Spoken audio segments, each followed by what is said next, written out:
Bullying and harassment, the new black in HR. This is Sarah.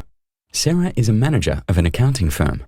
Sometimes Sarah worries that some of the employees she supervises aren't very productive.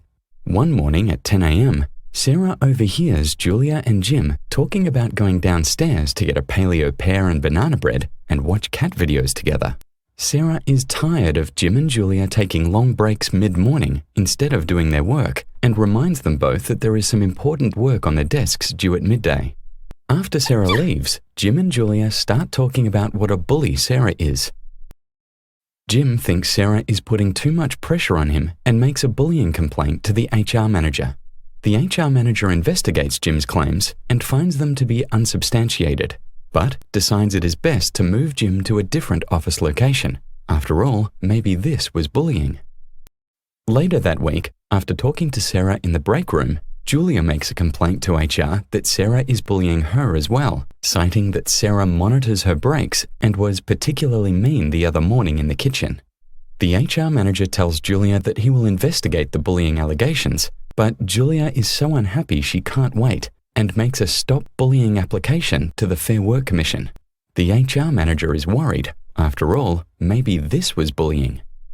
Sarah is at her wit's end. 2 employees have made unsubstantiated bullying accusations against her. She also feels that they have been spreading rumors about her in the office and getting other employees to sneeze when Sarah is in the room.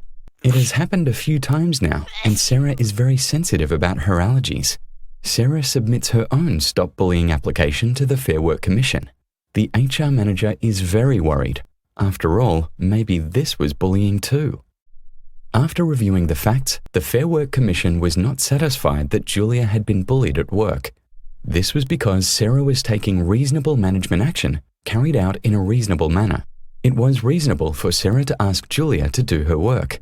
Additionally, even if it was unreasonable, Sarah had not repeatedly acted in an unreasonable way.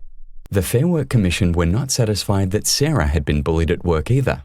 Even though Sarah thought she was being bullied by Julia, Jim, and the rest of the office, that was a subjective belief.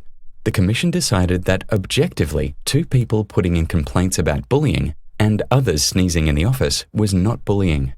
The Fair Work Commissioner noted that these issues should have been dealt with on an HR level.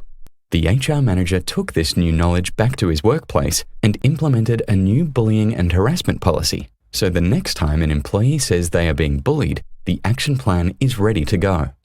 Bullying at work occurs when a person or a group of people repeatedly behaves unreasonably towards a worker or a group of workers at work, and the behavior creates a risk to health and safety.